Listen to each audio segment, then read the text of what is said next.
Welcome back to Canada's Boxing Channel and another Coach's Corner with esteemed coach, Julian McGowan. Jules, how the heck are you doing? Really good. Just finished my class. As you know, I do. I'm still coaching at an MMA gym where my son trains, and It's been a busy session because there's some fighters who are just tapering down now, and they're getting ready for a big night next Saturday. So it's been an exciting, kind of vibrant gym. And for me, there's nothing better than when you're a coach than when the fighters at the end of the camp Yeah. and 8, 9, 10 weeks worth of hard work, and you can see them just on point, just ready. And of course, because these are MMA fighters, it's a different dynamic for me to sort of fit into. So it's been a good, exciting, productive day, and I'm getting ready for first time in goodness, about 4 years. Next week I'll be in the corner, but I'll be in the corner of an octagon, which is a little bit different. Well, yeah. Why don't you give a shout out? I know your son has his MMA debut. So why don't you tell anybody who's watching where it is, how to get tickets, and anything else that's relevant? Oh, thank you. Thanks for the opportunity, Bob. So my son Joe broke my heart when he told me at 15 years old he wanted to try mixed martial arts and not boxing. And I thought I'd misheard him, but he's been training really hard now for about just over 2 years. He's had several interclub bouts, which are effectively trial bouts, and that's in MMA and also K1. He's looking really good. He's been training hard, and he makes his official debut on the BMF show next Saturday, so December the 6th at Barnsley Metrodome. And I think it's going to be streamed as well. I'll maybe find out the details for you. Maybe you could put that link up, Bob. But Absolutely. Joe's been training immensely hard, and because I've got quite involved in his training from a diet, strength, condition point of view, but also being his boxing coach.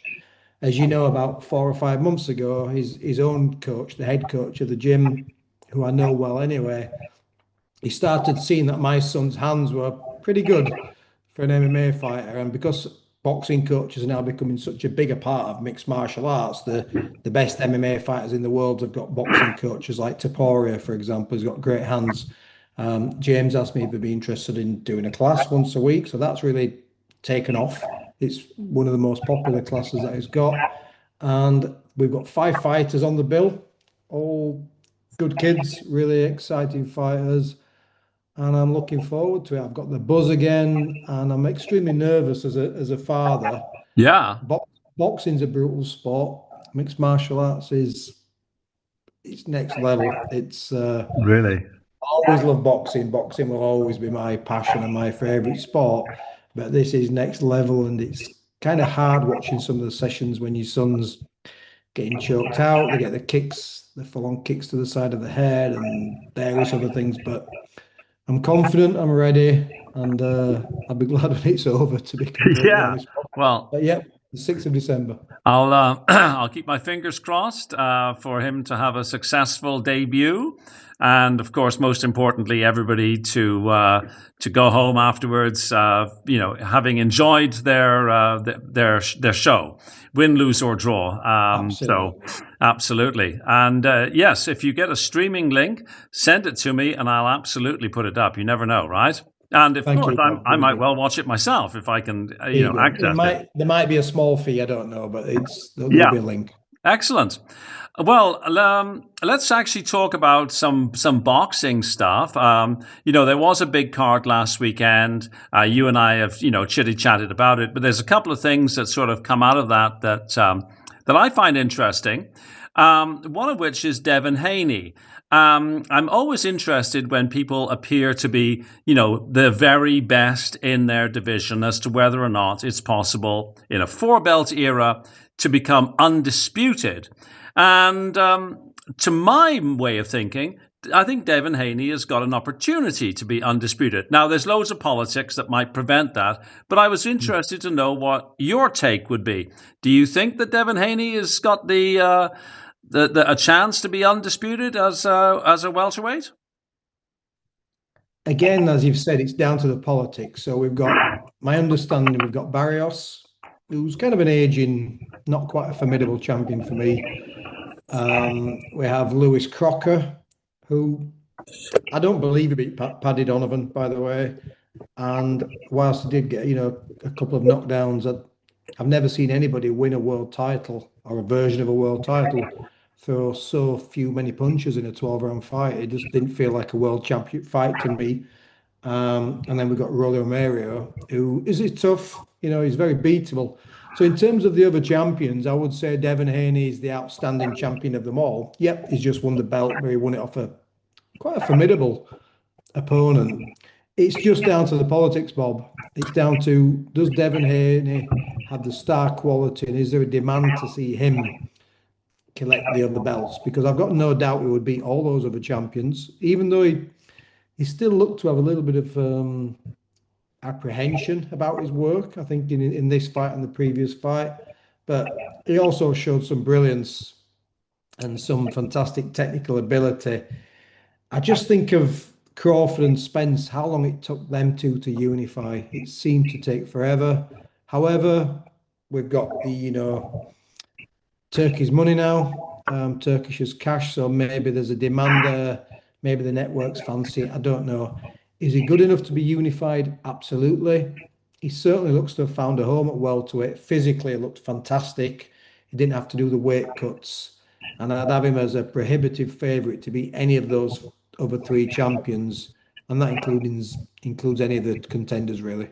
So, politics aside, he could unify. It depends on one, is there an appetite? And two, does he even fancy going a step further and moving up to 11 stone? Because you just don't know the move through the weight division so quickly now. Yeah, well, I mean, Rolly Romero, in my view, would be the only one that would be pose a challenge. I personally don't think very highly of Lewis Crocker as a world champion, Yeah. and ditto Barrios. But the other young fellow I wanted to just sort of touch base on was Abdullah Mason, a person who I think has got wickedly fast hands, immense talent, but almost foolishly brave. Seems to be fighting the wrong fight. I wonder what your take on young Abdullah Mason, currently the youngest world champion we've got. I mean, you and I were exchanging messages during the bill last Yeah. week, and I was just that fight was for me, that was the fight of the year. It always Mm-hmm. depends what you're looking for in a fight. I thought Sam Noakes was absolutely outstanding. I thought he was brave, he was strong. And it always shows to me the thing that shone from that fight was, yeah, Mason didn't really use the right tactics. He got drawn in. Sometimes you get drawn into a fight. Sometimes fighters enjoy the fight and they just want to just prove the toughness. But for me, it shows boxing, when you get unbeaten, hungry, world-class fighters in a 50-50 or a 55-45 fight, it's the best sport in the world. Yeah. As a visual, like I said, I've just been talking about MMA, but as a visual, there is no sport to touch boxing when it happens like that. I thought it's a difficult one because if you think of, I'm going to go to a bit of an extreme now, but if you think of Floyd Mayweather was that kind of dynamic, almost like aggressive fighter as a super featherweight. And you fight for world titles, and sometimes you just get drawn in. You got drawn in with Castillo. You're young, you're hungry, haven't quite found your style. You're a little bit gung ho, and the testosterone kicks in, and you just have that spite and that like Floyd, for example. People think he was this fancy Dan. He was Michigan tough, was Floyd, and I think there's a part of Mason that's just, I don't know too many details about his background, but I'm guessing the kid's from the streets, and he showed that. He showed that sort of ghetto toughness. I thought it was brilliant. He got hit a little bit too much, but he'll learn from that. You'd probably find if that fight happened again, you'd get a completely different fight. Mason would be more dominant, but it wouldn't be as good to watch. So it's not, he's not going to have the longest career if he carries on getting involved like that. But he showed for me, he showed the right skills and the right tools and the right heart to be a generational great potentially. I think he looks absolutely brilliant. And What we're not going to do is watch him pick and poke his way to a 12-round decision, not be entertained, and think in 3 years' time still be asking questions about his chin, still be asking questions about his heart. What Yeah. happens when he's in a tough fight? We know everything there is to know about him.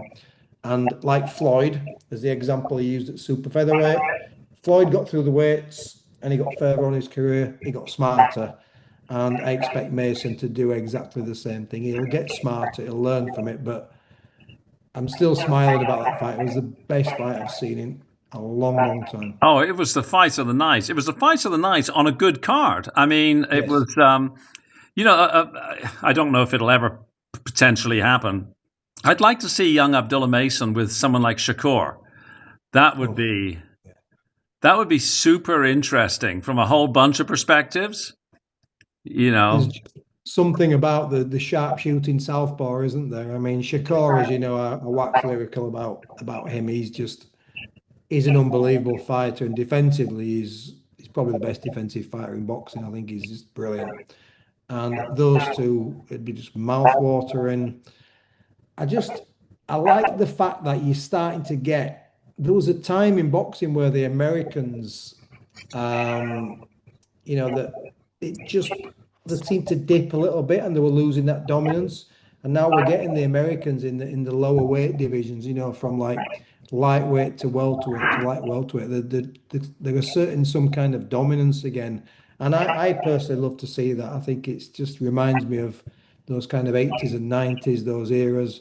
And I'm loving Shakur. I mean, Tank's probably now he might be done, I don't know. But I'm just loving watching these guys. And there's just boxing's a sweet science, but it can be too technical as well. I mean, I love the technical side of it, but it can be too technical. It's also show business. And yeah, I like, me, I like fighters who can do everything. They can fight, they can box, they can counter punch, they can go to war. I like fighters who can do everything. And you look at Shakur, he can do everything. Haney's still a little bit more defensively minded first for me, but Abdullah Mason, fighters like that, just fantastic. And I'm also looking forward to some of the other younger fighters getting into the mix who are coming through the ranks, like Cruz, for example. Cruz, not young, but he's a phenomenal, amateur who's turned over. And I'm looking forward to seeing what he comes through with as well.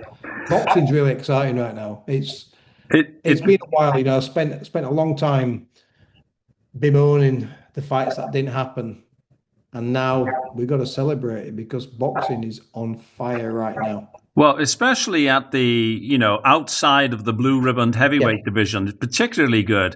I mean, we saw a brilliant performance by Rodriguez, Bam Rodriguez, who honestly kind of made Martinez look a little bit silly.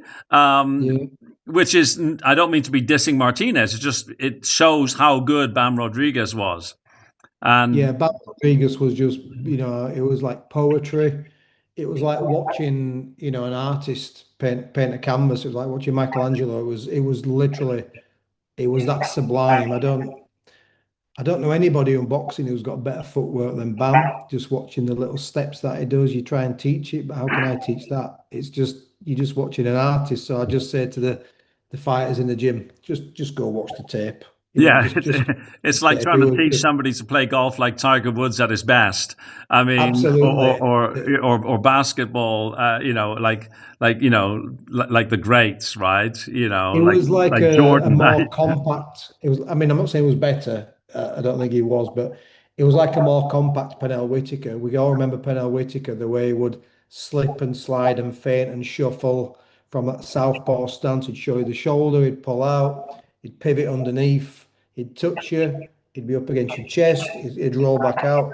I mean, Sweet Pea Whitaker was a real artist, and that watching Bam Rodriguez, slightly more conventional, but watching him pivot, feint, and step, I'm like, who can do that? We know Usyk's got tremendous footwork, but that was different level. But then again, he's a much smaller guy.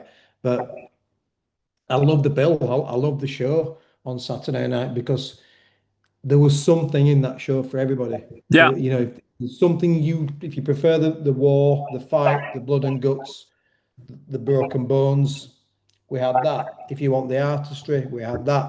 If you want the savagery of a Benavides, we had that. that show had absolutely everything.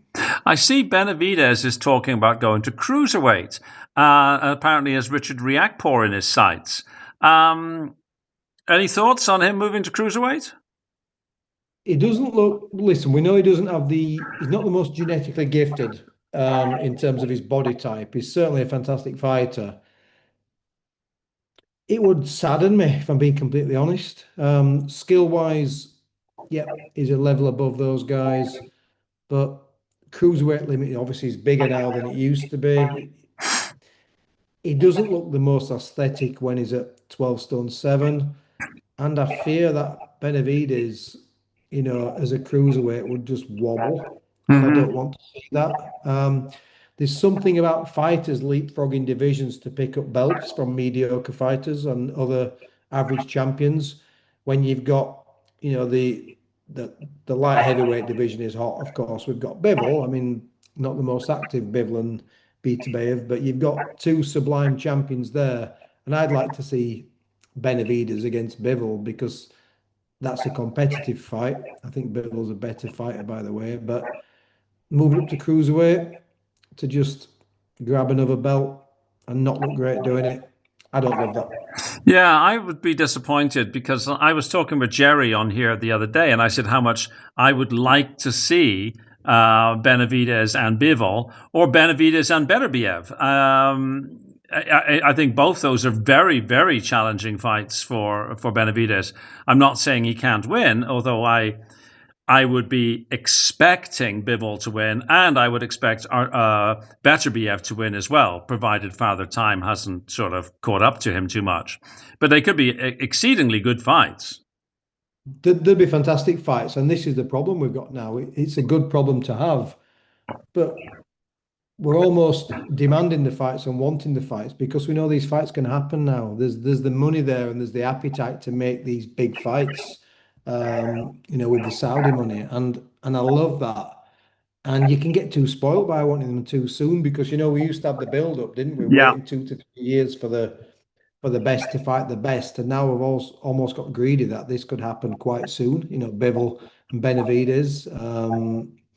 So it would be mouth-watering. I'd like Benavides to have another fight at light heavyweight, another challenging fight. I don't think Anthony Yard was ever going to be the most competitive. He's big, he's tough, he's awkward, but he was never really remotely with a chance of winning that fight. And I think we all thought that was a mid-rounds fight, at worst, didn't we? But yeah. I predicted it to be shut out by round eight. As it happens, it didn't get to round eight; it got to round seven. So it's a small detail, isn't it? I think I said he'd stop him at some point. I don't remember giving a round because you just knew he'd stop him at some point. I think talking about that, I'm not gonna. It's not, I guess, a conversation, but I always think about Yard and is that career really a disappointment or is it a massive success? It depends on your point of well, view. I mean, other than getting beaten by Lyndon Arthur once, which he addressed, he beat Lyndon Arthur 2 out of 3 times. He's only ever really lost to the very best. So Kovalev and Yep, yeah, Beterbiev, right? yeah. So I mean, no shame. It's like if you're a heavyweight and you've lost to Alexander Usyk, it's like, well, everybody loses to Alexander Usyk, so there's no shame. So He had a very limited amateur career. yeah, If anything, he was an overachiever. He's earned some serious money, you know, and you could argue he's been badly matched or he's been expertly matched. It just depends on what your metrics are for success. Now, what we do know about him is very popular. He'll probably sign off with one more fight, maybe a domestic clash, but he's earned some good money. yeah. So if you look at Sunday, for example, he's done the job of a manager and a trainer. He's protected him to a point, and then when he has rolled the dice, they've been very well paid for it. And he's still managed to get him two more opportunities after Kovalev beat him. So again, it depends on what perspective and what metrics you're using. But I say good luck to him. And he's certainly, I think he's overachieved in the sport of boxing. And if he does decide to hang them up, I wish him well. Yeah, I would think that he should hang them up. He might want to, have a run out with, say, Buatsi or something. Exactly. But other than that, he doesn't have anything to prove. He's gotten to a level way above where most people ever get to, and he got beat by two of the very best. And he stepped into the glue a little bit with Lyndon Arthur, but he put it right twice. So He reminds me of, I always like to hark back to a certain era. But if I think of Colin Jones and Tony Simpson, they were two phenomenal domestic, obviously one's a welterweight, one's a middleweight, fighters who, like Colin Jones, for example, he got beat by Milt McCrory and Don Curry, then he retired. And it's like in this day and age, because there are so many belts, it almost becomes a disappointment if you don't win a version of a world title. But I think there's honour in like Tony Simpson, for example, getting beat by the great Marvin Hagler, yeah, and then he lost to Frank Tate and he lost to Andrews at light heavyweight. But there's honour for me in fighting the best and falling short instead of picking up some random obscure title and saying I was a world champion when everybody knew you really wasn't. Was it Daniel Bryant? Was he the yeah, heavyweight? or like Come on. like Chris Eubank Jr. has claims to have had a world title, which yes, technically, but no, not really, kind of thing, Yeah. right? I mean, Yeah, as I like I say, I won't hammer the point, but I think there's for me, there's more honour on challenging yourself against the best and falling short for than sure. beating rank number 15 in the world and calling yourself a world champion when you're on it. It's Absolutely, a yeah. lot of nonsense. Talking about championships, and you may have heard me bemoaning about the fact that the British heavyweight championship belt is no longer the prestigious belt it used to be. Nobody seems to want to try and win a Lonsdale belt outright. But anyhow, this coming Saturday, we've got two guys. I was almost said lads, but I guess they're lads compared to our age. We got Fraser Clarke, who's 9-1-1, and we've got Jamie TKV. I'll never pronounce his name correctly unless it's written down in front of me.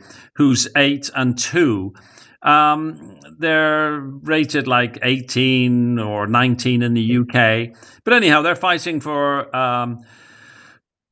Sir Henry Cooper's belt. Thoughts?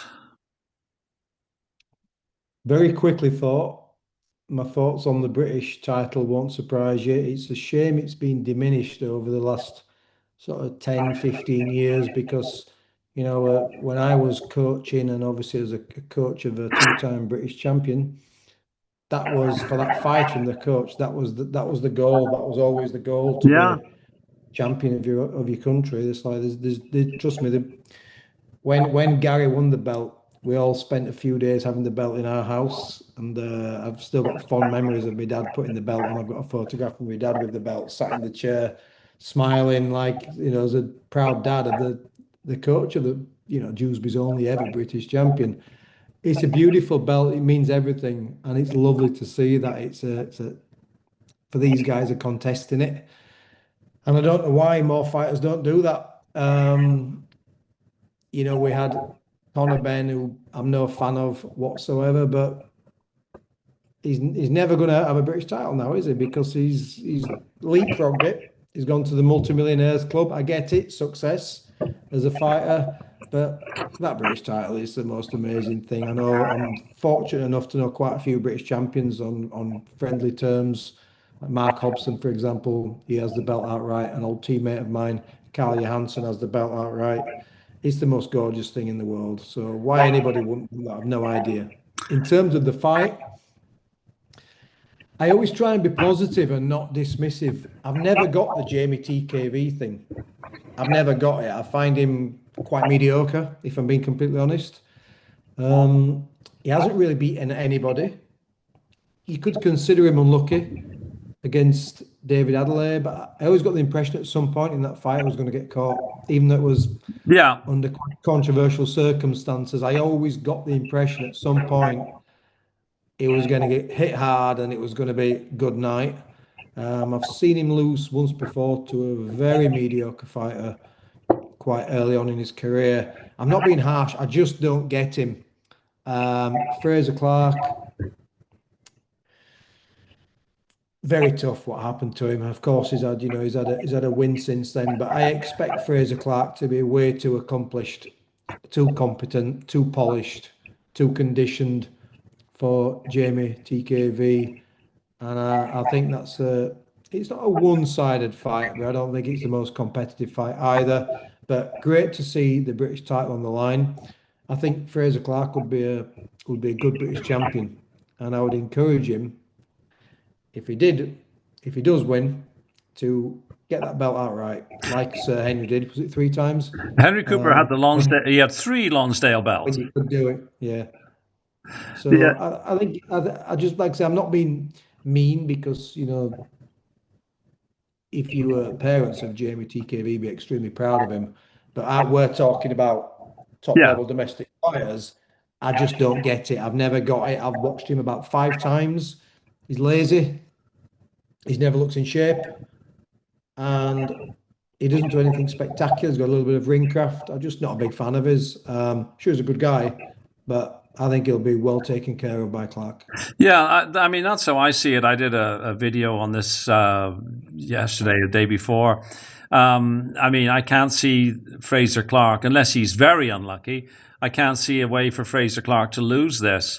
It does irk me, and that's why I'm sort of repeatedly on my soapbox as to why the people do not retain the British title. Like when in my household, growing up in the 1960s, everybody knew who the world heavyweight champion was, and everybody knew who the British heavyweight champion was. Absolutely. These were sort of, the best known people. But no, I hope it's a good fight, and I Jamie TKB doesn't. To my eye, he never appears to be fit or properly conditioned, which is inexcusable if that is the case for a professional athlete. But I agree. You get paid to train. You're in a very privileged position. I mean, obviously, they work hard. I understand that. No one understands that more than me. But if you are blessed with talent and you've also got the promotional ties and everything else to be such a guy who's 8-2 fighting for a British title, it has happened before, but he's in a privileged position, and I hope he turns up in some really, really good shape and makes a mug out of my prediction and gives Fraser Clarke hell. But my instinct is it's a little bit like, I don't like to having the conversations about the what's he called, the Scottish heavyweight. I forget his name. Coley, the man who can't step away from the buffet table. If I see one more comment, but if Bacoli was fit, he never is. Your job to be fit. Yeah, if my auntie had balls, she'd be my uncle. Well, he's never fit, and I think it might be unless I'm wrong, it'll be the same thing with Jamie TKV. We all have different body types, but there are different body types, and there are guys who clearly like the food too much. Yeah, well, I mean, Larry Holmes wasn't blessed with the athlete's body of Ken Norton, but nobody's ever said that Larry Holmes wasn't in shape. Exactly. Now, talking about somebody who is always in shape, Anthony Joshua is going to, if you can believe it, step into the ring with the YouTube guy, Jake Paul. I mean, I understand why, he was going to fight a journeyman. Well, Jake Paul is bringing so much more money to the table. It's going to be free on Netflix. Do you have any thoughts about this? I have thoughts that are going to be completely unexpected and not popular, but I always like to speak my mind, and this might not go down well, but I'm going to say it anyway. I don't have an issue with Anthony Joshua taking that fight, and I'll give you several reasons. All right, that will surprise a few people. I'm a diehard. Okay, I was an amateur boxer at 15, and I stayed in boxing, and I'm still coaching to some extent for almost 40 years. So I paid my dues. I put my time into the sport.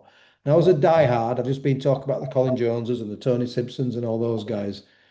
I would always be massively against this type of thing. However, boxing is a hypocritical sport. I mean, people by definition are hypocritical. We all can be, every single one of us. What I mean by that is Anthony Joshua might be worth a couple of 100 million. Mike Tyson was worth 350 million. So was Evander Holyfield. Thomas Hearns was worth just short of 100 million. We've had all these fighters over the years who we praise. They are warriors. They take on all comers. They are legends. When they fall on hard times, and Thomas Hearns is having to sell his robe and his boxing memorabilia to earn money to keep a roof over his head, none of us care.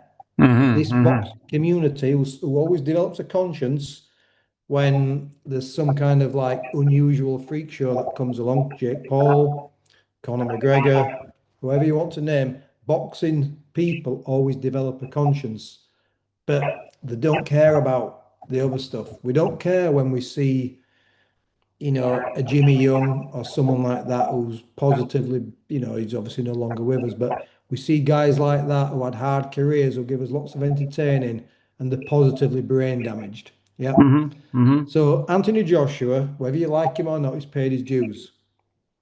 Whether he likes it or not, is at the business end of his career. He's not going to be a heavyweight champion again, unless to pull out against some random regular belt and match him easy.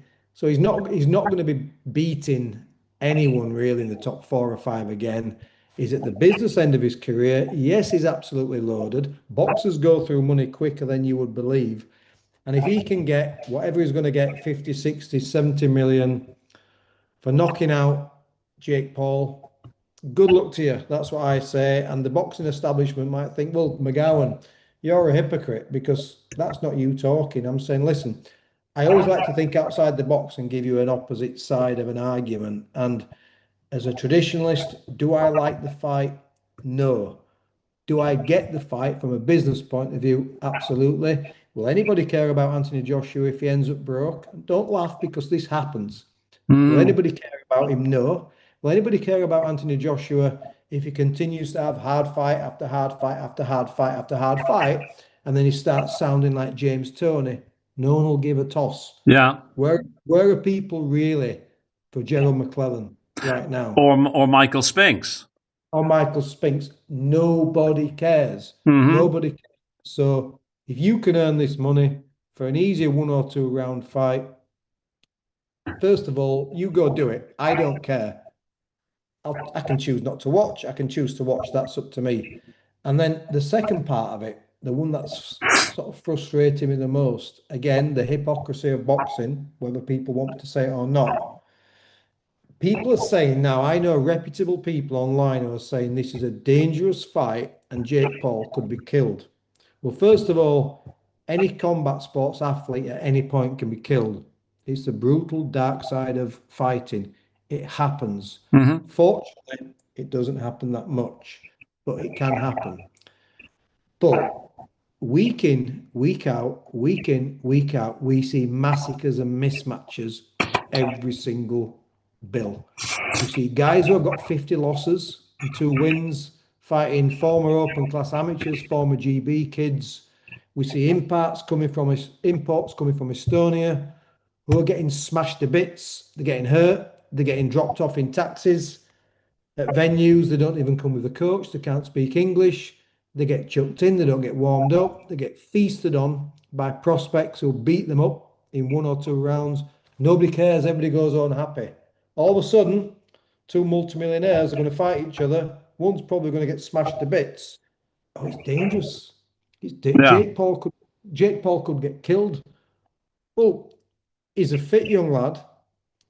He trains full time. He's got good people around him. He's never going to be a world champion. Is it a mismatch? Yes. Is he going to get beat within 2 or 3 rounds? Yes. Is he in any more danger than the imports I've just been talking about? Oh, not I'd at say he's all. In fact, less danger. it, Yeah, yeah, he's got access to the best neurosurgeons in the world if required. And the person that Anthony Joshua was going to fight, Cassius, somebody, a journeyman rated, I don't know, way, way, way down. yeah, That individual was in greater danger because that individual wouldn't have been able to access the very finest medical care in the world. Where if yeah, Jake Paul, heaven forbid, gets injured, he's got more money than you can shake a stick at, and he can afford the very, very, very, very best of treatments. Absolutely. Listen, he's just going to get concussed for 10, 15 seconds, hopefully no longer than that, and then that's the job done. But whilst people won't agree with me, can you see where I'm coming from? It's the hypocrisy of Yeah, boxing. no, We absolutely. In fact, I made a point. completely, yeah, I made the points on my video about I don't like it from a legacy perspective and stuff like that. But from the pure financial perspective, of course, you're going to fight some journeyman who's going to pay you, you make a couple of $1 million, or fight Jake Paul, who's got 13 professional fights. And you're going to make, I don't know, multiple amounts of that money, right? So yeah, no, I get it. a no-brainer. It's a no-brainer. Good luck to them both. And he's not holding up any belts. If he was holding up a belt, Exactly. I could get more exercised about it, but he's not. So it's not like Tyson Fury fighting Ngannou, and then holding up the world heavyweight championship. Anthony Joshua's kind of semi-retired. He's done. It's a free world.